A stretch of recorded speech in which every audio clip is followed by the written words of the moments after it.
Price Lord. Rehoboth prayer ഫെലോഷിപ്പിലുള്ള എല്ലാ ദൈവമക്കൾക്കും കർത്താവായ യേശുക്രിസ്തുവിൻ്റെ നാമത്തിൽ എൻ്റെ സ്നേഹവന്ദനം. ഇന്ന് പകൽക്കാലം ദൈവമക്കളെ നിങ്ങളുമായിട്ട് പങ്കുവെക്കുവാൻ കർത്താവിനെ ചിന്തിപ്പിച്ച ഒരു ചിന്താവിഷയം സദൃശ്യവാക്യങ്ങൾ 12:14. തൻ്റെ വായുടെ ഫലത്താൽ മനുഷ്യൻ നന്മ അനുഭവിച്ച് തൃപ്തനാകും, തൻ്റെ കൈകളുടെ പ്രവൃത്തിക്ക് തക്കവണ്ണം അവന് കിട്ടും. ദൈവമക്കളെ, ദൈവവചനത്തിൽ ഈ വാക്യത്തിൽ വളരെ വ്യക്തമായി നമുക്ക് മനസ്സിലാക്കുവാൻ കഴിയും. തൻ്റെ വായുടെ ഫലത്താൽ മനുഷ്യൻ നന്മ അനുഭവിച്ച് തൃപ്തനാകും. നമ്മുടെ നാവിന് ദൈവം എല്ലാ അധികാരവും നമ്മൾക്ക് തന്നിട്ടുണ്ട്. കർത്താവ് സകല അതോറിറ്റി ആൻഡ് പവർ നമ്മളുടെ മേൽ തന്നിട്ടുണ്ട്. ആ അധികാരത്തിൻ്റെ മേളിൽ ഈ ദിവസങ്ങളിൽ നമ്മൾ ഓരോന്നിനെയും നോക്കി നമ്മളൊന്ന് പ്രൊഫസൈസ് ചെയ്യുവാൻ തയ്യാറാകണം. ഒരിക്കലും നമ്മൾ നെഗറ്റീവ് പറയരുത്. നമ്മൾ പോസിറ്റീവ് പറയും തോറും നമ്മുടെ ജീവിതത്തിൽ നമ്മൾ നന്മകൾ, അനുഗ്രഹങ്ങൾ നമ്മൾ പ്രാപിക്കുന്നവരായിത്തീരും. വചനത്തിൽ വീണ്ടും ഒരു വാക്യം നമ്മളെ ഉറപ്പിക്കുകയാണ്: മരണവും ജീവനും നാവിൻ്റെ അധികാരത്തിലിരിക്കുന്നു, അതിൽ ഇഷ്ടപ്പെടുന്നവർ അതിൻ്റെ ഫലം അനുഭവിക്കും. 2 ഓപ്ഷൻസാണ്, മരണവും ജീവനും. രണ്ടും ഇത് പറഞ്ഞിട്ട് കർത്താവ് ഇങ്ങനെ പറയുകയാണ്: അതിൽ ഇഷ്ടപ്പെടുന്നവർ അതിൻ്റെ ഫലം അനുഭവിക്കും. നമ്മുടെ നാവിൻ്റെ അധികാരത്തിൽ നമുക്ക് ജീവനും ഉണ്ട്, മരണവും ഉണ്ട്. അപ്പം നമ്മൾ എന്താ ചെയ്യേണ്ടത്? നമുക്ക് എന്താണോ ആവശ്യം അതിനെ നോക്കി നമ്മൾ പ്രൊക്ലെയിം ചെയ്യണം. ഓരോ നിമിഷങ്ങളും ആ അധികാരത്തോടുകൂടെ സകലത്തെ നോക്കി നമ്മൾ നന്മ പ്രാപിക്കും. ഞാൻ തിന്മ അനുഭവിക്കുകയല്ല, എൻ്റെ ജീവിതയാത്രയിൽ കർത്താവ് എൻ്റെ കൂടെ ഇരിക്കും. ഞാൻ ആഗ്രഹിക്കുന്ന തുറമുഖത്ത് ഞാൻ എത്തിച്ചേരും. ഒരു കൊടുങ്കാറ്റിനും എന്നെ തടയുവാൻ കഴിയുകയില്ല. എൻ്റെ ആഗ്രഹങ്ങളെല്ലാം സാധിക്കും. ഇപ്രകാരം നമ്മൾ രാവിലെ എന്നും എഴുന്നേൽക്കുമ്പോൾ തന്നെ നമ്മൾ ദൈവത്തെ നോക്കി അധികാരത്തോടുകൂടെ നമ്മൾ ഇപ്രകാരം പറയുന്നവരായി തീരണം. പലപ്പോഴും നമ്മൾ ജോലി ചെയ്യുന്ന നമ്മുടെ സാഹചര്യങ്ങളൊക്കെ ക്ഷീണിതരായി നമ്മൾ കിടന്നുറങ്ങും. രാവിലെ എഴുന്നേൽക്കുമ്പോൾ ഉണരുമ്പോൾ പലപ്പോഴും അയ്യോ എനിക്ക് വയ്യ, ഇപ്രകാരം പറഞ്ഞ് പലരും എഴുന്നേൽക്കുന്ന അവസ്ഥകൾ നമ്മുടെ ജീവിതത്തിൽ ഉണ്ടാവാറുണ്ട്. എങ്കിൽ അത് കേൾക്കുമ്പോൾ ഒരു ശത്രു നമ്മളെ നോക്കി അവൾക്ക് വയ്യ എന്നുള്ളത് കേൾക്കുമ്പോൾ അതൊരു നെഗറ്റീവാണ്. അതിനെ നോക്കി വീണ്ടും നമ്മുടെ ശരീരത്തിൽ ബലഹീനതകൾ ഉണ്ടാക്കുവാനാണ് ശ്രമിക്കുന്നത്. നമ്മൾ രാവിലെ എഴുന്നേൽക്കുമ്പോൾ ഇന്ന് മുതൽ നമ്മുടെ ജീവിതത്തിൽ ഒന്ന് വ്യത്യാസം വരുത്തി നോക്കുവാൻ നമ്മളൊന്ന് ശ്രമിച്ചു നോക്കുക. രാവിലെ ഉണരുമ്പോൾ കർത്താവേ, എത്രയോ പേര് എൻ്റെ കൂടെ കിടന്നുറങ്ങിയവരാണ്, അവർക്കൊക്കെ എഴുന്നേൽക്കുവാൻ കഴിഞ്ഞില്ലെങ്കിലും ഇന്ന് എനിക്കൊരു ആയുസ്സിൽ ഒരു ദിവസം കൂടെ കർത്താവ് എനിക്ക് കൂട്ടി തന്നല്ലോ. ഇന്ന് ഞാൻ അനുഗ്രഹിക്കപ്പെട്ടവളാവും. ഞാൻ കടന്നു പോകുന്ന എൻ്റെ എല്ലാ മേഖലകളും ഞാൻ അനുഗ്രഹം പ്രാപിക്കും. എൻ്റെ ജീവിതത്തിൽ ഞാൻ നന്മ അനുഭവിക്കും. എൻ്റെ കുഞ്ഞുങ്ങളുടെ സ്കൂൾ ജീവിതത്തിൽ അവർ അനുഗ്രഹിക്കപ്പെടും. എൻ്റെ ബിസിനസ് അനുഗ്രഹിക്കപ്പെടും. എൻ്റെ എല്ലാ മേഖലകളും ഞാൻ നന്മ അനുഭവിക്കുന്നെന്ന് എല്ലാ പകൽക്കാലവും രാവിലെ എഴുന്നേൽക്കുമ്പോൾ നമ്മളൊന്ന് പറയുവാൻ ഒന്ന് ശ്രമിച്ച് ആദ്യത്തെ 1-2 ദിവസം നമുക്കത് ചിലപ്പം ബുദ്ധിമുട്ടായി വരും. എൻ്റെ ജീവിതത്തിൽ എൻ്റെ അനുഭവങ്ങളാണ് നിങ്ങളോട് പറയുന്ന ദൈവമക്കളെ. പലപ്പോഴും ഞാൻ ഒത്തിരി നെഗറ്റീവ് പറഞ്ഞൊരു വ്യക്തിയായിരുന്നു. എൻ്റെ മാതാവ് എപ്പോഴും എന്നെ ഉപദേശിക്കുമായിരുന്നു: മോനെ, നീ എത്ര നെഗറ്റീവ് പറയുന്നു അത്രേ നിൻ്റെ കാര്യങ്ങൾക്ക് മറുപടികൾ ഡിലേ ആകും. അന്നൊന്നും ഒരു ആത്മീയ കാഴ്ചപ്പാടിൽ അത് കാണുവാനോ മനസ്സിലാക്കുവാനോ ഒന്നും എനിക്ക് കഴിഞ്ഞിട്ടില്ല. എപ്പോഴും എൻ്റെ ഒരു റോൾ മോഡലാണ് എൻ്റെ മമ്മി. അപ്പം എന്നോട് ഇങ്ങനെ പറഞ്ഞു തരുന്നത്, അന്നൊന്നും ഞാനത് മനസ്സിലാക്കിയില്ലെങ്കിൽ ഇന്ന് എനിക്കതൊക്കെ എൻ്റെ ജീവിതത്തിൽ അനുഭവിച്ചറിയുവാൻ സാധിക്കുന്നുണ്ട്. എത്ര നമ്മൾ നെഗറ്റീവ് പറയുമോ അത്രേ നമ്മുടെ മറുപടികളെല്ലാം ഡിലേസ് ആയി കിടക്കും.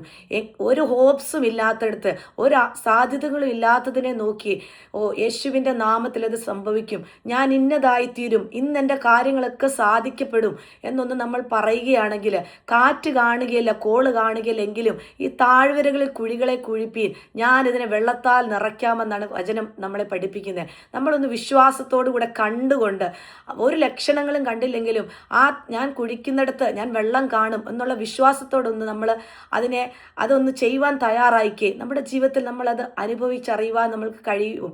നമ്മുടെ വിശ്വാസം നമ്മളത് പ്രവൃത്തിയിൽ കൂടെ കാണിച്ച് നമ്മൾ പുറത്തോട്ട് വരേണ്ട വ്യക്തികളായി മാറണം. എനിക്ക് വചനത്തിൽ നിന്ന് അബ്രഹാമിനെ നിങ്ങളുടെ മുമ്പിൽ കൊണ്ടുവരുവാൻ കഴിയും. അബ്രഹാമിന് വാർദ്ധക്യത്തിൽ കർത്താവ് ഒരു സന്തതിയെ കൊടുത്തു. അന്ന് അവനോട് പറയുവാനിടയായി തീർന്നു, ഈ സന്തതിയെ ഞാൻ വലിയ ജാതിയാക്കും. ഒരു വാഗ്ദത്തം ആ സന്തതിയോടൊപ്പം അബ്രഹാമിന് ദൈവം കൊടുത്തു. എങ്കിൽ ചില സമയങ്ങൾക്ക് ശേഷം അതേ സന്തതിയെ കൊണ്ടുപോയി യാഗമർപ്പിക്കുവാൻ അബ്രഹാമിനോട് പറയുവാനിടയായി തീർന്നെങ്കിൽ ഒരു നിമിഷം അബ്രഹാം അവൻ്റെ ഉള്ളിൽ, നമ്മളാണെങ്കിൽ ആ സാഹചര്യത്തിൽ എന്ത് ചിന്തിക്കും? അബ്രഹാം ചിലപ്പം അപ്രകാരം ചിന്തിച്ചിട്ടുണ്ടാവും. എങ്കിൽ അവൻ അവിടെ പിറുവിറുക്കുവാനല്ല ഇടയായി തീർന്നേ. അവൻ്റെ വാഗ്ദത്തത്തെയാണ് അവൻ ലക്ഷ്യമാക്കിയത്. അവൻ മനസ്സിലാക്കുവാൻ ഇടയായി തീർന്നു. അബ്രഹാം ഇപ്രകാരം പറഞ്ഞു, ഈ സന്തതിയിൽ കൂടെ ഈ സന്തതിയെ ഞാൻ യാഗമർപ്പിച്ച ചാരത്തിൽ നിന്ന് എനിക്ക് സന്തതിയെ മടക്കി തരുവാൻ എൻ്റെ ദൈവത്തിന് കഴിയും. കാര്യം ഒരു വലിയ ജാതിയാക്കുമെന്ന് പറഞ്ഞെങ്കിൽ ഇത് ഇവിടെ വെച്ച് അവസാനിച്ചു പോയെങ്കിൽ ഒരിക്കലും അത് സാധിക്കത്തില്ല. അബ്രഹാം തൻ്റെ ബാല്യക്കാരോട് ഇപ്രകാരം പറഞ്ഞു, ഞാനും മകനും കടന്നുപോയി യാഗമർപ്പിച്ചിട്ട് ഞങ്ങൾ മടങ്ങി വരാം. അവിടെ ഞാൻ ഒറ്റയ്ക്ക് മടങ്ങി വരൂ എന്നല്ല അബ്രഹാം പറഞ്ഞു, ഞങ്ങൾ മടങ്ങി വരാം. അവിടെ അബ്രഹാം അത് പ്രവൃത്തിയിൽ കൂടെ കാണിച്ചു കൊടുത്തതുകൊണ്ടാണ് വിശ്വാസിയുടെ പിതാവ് എന്ന് വിളിക്കപ്പെടുവാൻ ഇടയായി തീർന്നത്. നമ്മുടെ ജീവിതത്തിൽ പല വാഗ്ദത്തങ്ങൾ കർത്താവ് നമ്മൾക്ക് തന്നിട്ടുണ്ട്. നമ്മുടെ ശുശ്രൂഷ മേഖലകളിൽ, നമ്മുടെ ജോലി മേഖലകളിൽ, നമ്മുടെ ഭാവിയിൽ നമ്മൾ ഇന്നതായി തീരുമെന്ന് വളരെ വ്യക്തമായി നമ്മളോട് ദൈവം വ്യക്തിപരമായി സംസാരിച്ചിട്ടുണ്ടാവാം. ഇല്ലെങ്കിൽ ദൈവദാസന്മാരിൽ കൂടെ പല ദൈവാലോചനകൾ നമ്മൾ കേട്ടിട്ടുണ്ടാവാം.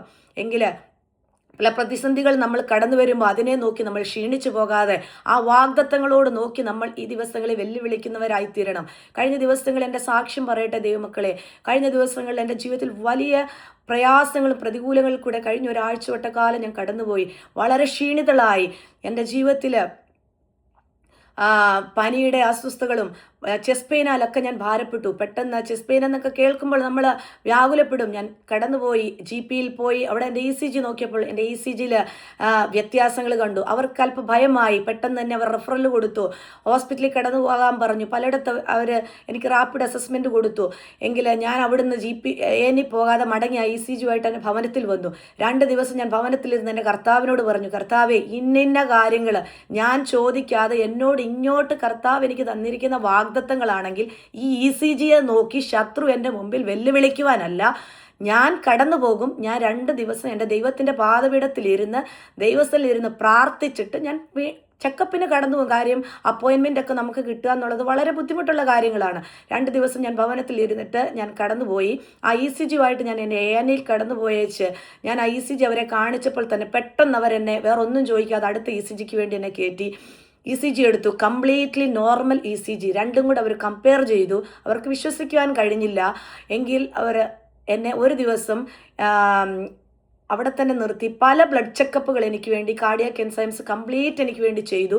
എല്ലാ റിപ്പോർട്ടുകളും നോർമലാണ്. ഡോക്ടേഴ്സിന് എന്നെ അതിശയമായി. ഒരു രജിസ്ട്രാറാണ് എന്നെ കണ്ടത്.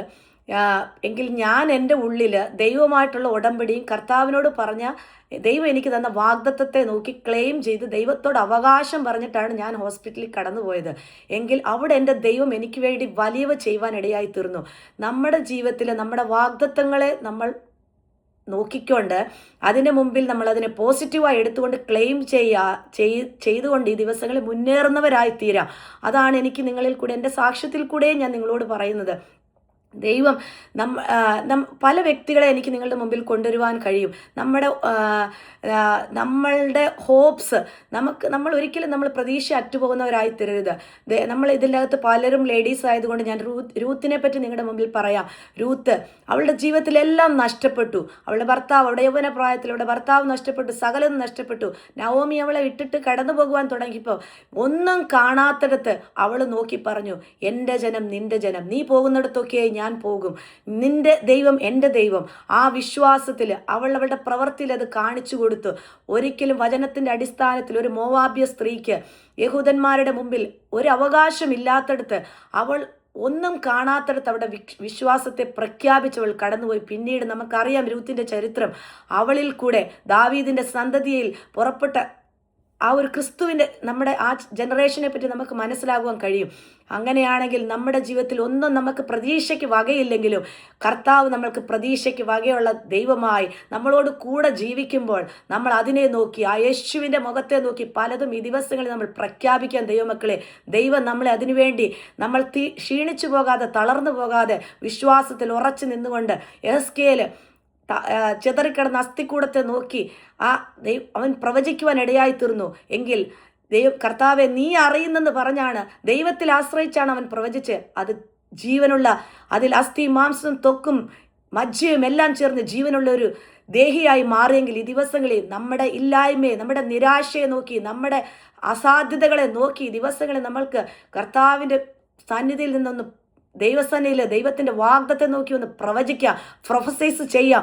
ദൈവം നമ്മളെ അതിൽ നിന്ന് പുറത്തു കൊണ്ടുവരും. ഈ വചനങ്ങൾ നിങ്ങൾക്ക് ഉറപ്പും ധൈര്യമുള്ളതായി തീർന്ന് ഓരോ ദിവസങ്ങളും ഈ മരുഭൂമി യാത്രയിൽ നിങ്ങളെ ദൈവം ഇപ്രകാരം തന്നെ നയിക്കട്ടെ എന്ന് ഞാൻ ആഗ്രഹിക്കുകയും പ്രാർത്ഥിക്കുകയും ചെയ്യുന്നു. ദൈവം എല്ലാവരും ധാരാളമായി അനുഗ്രഹിക്കട്ടെ. God bless you all. Amen.